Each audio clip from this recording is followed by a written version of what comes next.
you're well known in the general public as one of the co-chairs of the first People's Assembly Victoria, so heading up that spearhead into treaty. But your passion's really education, specifically education of Aboriginal people. So where did that passion come from? I guess the passion came from my own schooling. The school that I went to,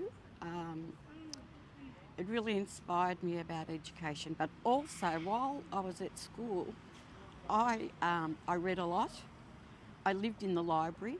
I read every single book that mentioned Aboriginal people and spoke about Aboriginal people. Even at school, I wrote essays about Aboriginal people and how Aboriginal people lived, and I advocated for a whole range of things at my school, which was a small country high school with about 200 to 300 students. They were mostly students of farmers. When I talked about land rights, I'd get into arguments. And that was up in New South Wales where you were born? No, that's in Nathalia. Okay. That was Nathalia here. I was born in New South Wales in Leeton. We moved from Leeton when we'd heard that my father, he had been murdered and had been thrown in a channel, and they couldn't identify him. And he'd been missing for a while. And it was really strange, Mum thought, because whenever he went away shearing, what he would do, he would put the money and send it to the post office for her to collect if he was going to be away for long periods of time. And that stopped. And so she was really worried. So we finally, the police were able to identify him because he'd been in the army and they'd had his fingerprints. So they were able to come, and this is, like a month or a few months later, and they came and notified Mum that what had happened, that his body had been discovered and all of that. How old were you then? Because you were one of 14 children, yes, is that right? I am. I was 5 years old. I'd just started school. Right. So what happened, Mum was like everybody, because we were fringe dwellers. We lived near the tip and in between two channels with other Aboriginal families. It was an Aboriginal community, and that's where we lived. And we were always under, sort of the eye of the welfare system, of welfare people that were in control of, sort of the Aboriginal protection system. Yeah. So Mum had been informed by someone that if she didn't leave Wattle Hill, which is what the place was called in Leeton, where we all lived, that the children would be removed, because there were children being removed from there all the time. It was during that period when children were just being taken. But just on your mum, Lulu, Lala. Now, from what I've read, she was actually a bit of an inspiration for you with education, because she herself did not benefit from education. Is that fair? That is exactly right. My mother was only allowed to go to grade 3. She lived on Camaragunja. She was born on Camaragunja Mission, and they were only allowed to go to school up until grade 3. And she couldn't read. My father actually taught her to read. And he taught her to reading, and I don't know whether people ever remember those old cowboy books. Yes. And that's how he taught her to read. So what she wanted, she'd realised, what she'd missed out on by not going to school. And it was really important for her that, for one thing, that we attended school regularly, so that we didn't come under the eye of welfare systems. And she believed that education was really important if we wanted to get anywhere in life. Now, your education, that passion for education has continued. And in 1999, that seems to have been a big year for you, because you became president of the Victorian Aboriginal Education Association, Incorporated, VAEAI. And in the same year, you also started service with the Secretariat of the National Aboriginal and Islander Childcare, SNAICC, and you've maintained these relationships all the way through. So would you consider that year, 1999, to be your first foray really into major leadership roles, or did it predate that?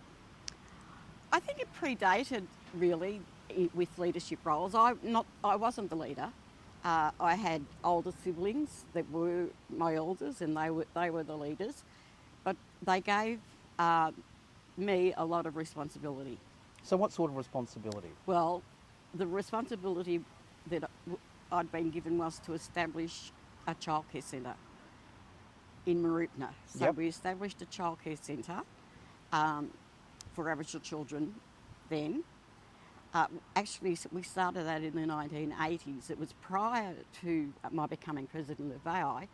I'd been a member of VAEAI for a long period of time before becoming president. And I'd had, we had like kind of portfolios. So I'd had adult education and then TAFE education roles that I'd had as the specialist representatives on VAEAI. So that happened. So my sister Mary Atkinson, who was president, would make me go to conferences, national conferences, to meetings with politicians. You were being pushed into it. I didn't know at that time that was going to be the case. But, I went with her to a whole range of state conferences, national conferences, and even World Indigenous Education's People's Conferences. So before coming president of VAEAI in 1999. So I'd kind of been, I was probably being groomed for leadership. But your leadership style is very different to what a lot of general public may consider to be, who's this black activist woman. They may be more comfortable with someone standing in front of a crowd, ranting and raging. But you seem to have adopted a style of leadership where you've recognised it benefits those who work with and even within the system than actively protesting against it. Is that a fair summary? That's a correct summary, because I'd learned during attending those meetings with my sister, I'd learned attending those conferences and talking to people, that what we needed to do was ensure that we had support for the work that we wanted to achieve. So it was really important that it wasn't, as much as I marched at rallies and as much as I chanted land rights, as much as I chanted always will be, always was, I was never what you would call a radical activist. And it's been effective for you. I mean, you've done an enormous amount with VAEAI, with SNAICC, so your work in education and childcare, without question. And now, as I mentioned previously, spearheading with co-chairs and other members the work in a treaty. Would you change your leadership style at all if you had that opportunity to go back maybe 20, 30 years? Would you be more radical?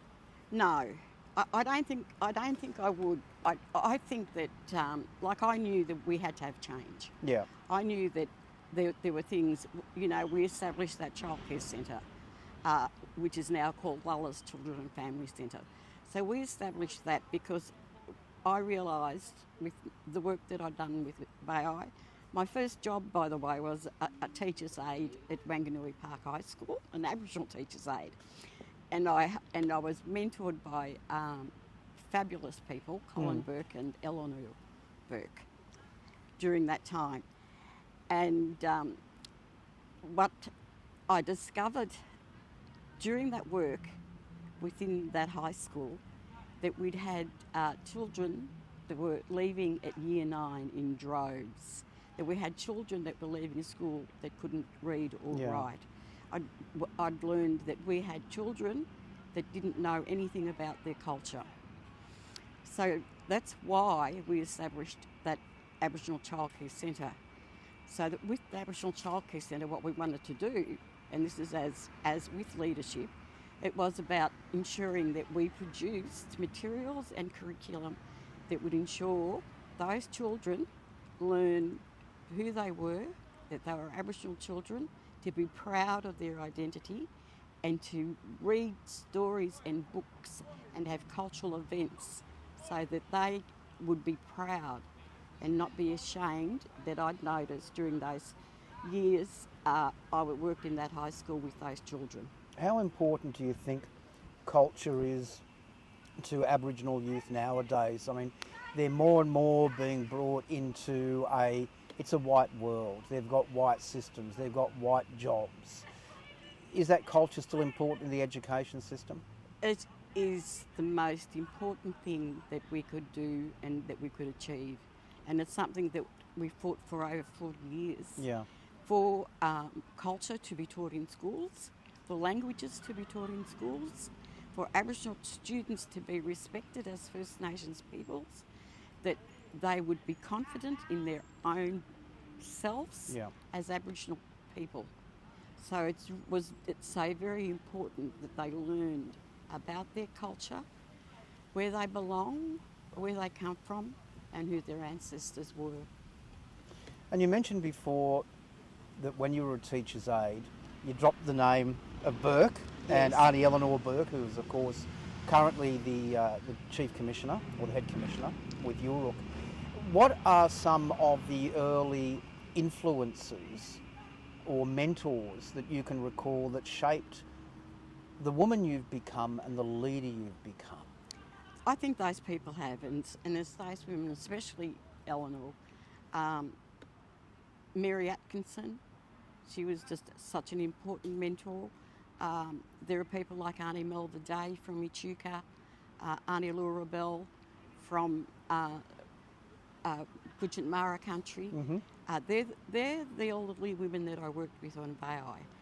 They were gentle women.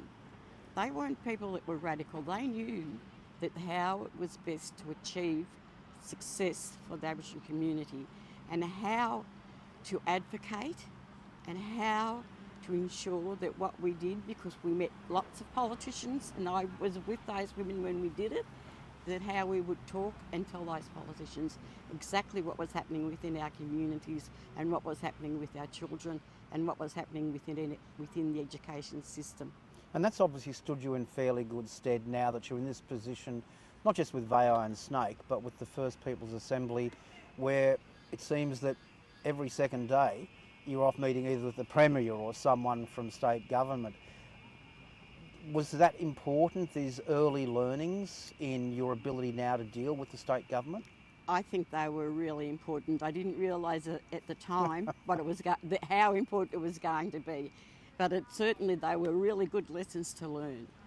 And I've always known that then from those women that were my mentors about how you become a leader and how you present yourself and how you make sure that when you're talking to people that you respect their positions and them as people. Well, you've almost answered the next question, and that is that if a young fella or a young woman came up to you and said, "Aunt, I want to become a better leader, what advice have you got for me?" Apart from what you've just mentioned there, what would be some of the key messages you'd want to impart? I think the key messages that I'd really like to impart, and what I do is I do mentor younger women, and I do tell them that, there is a particular way to behave and how you talk to people.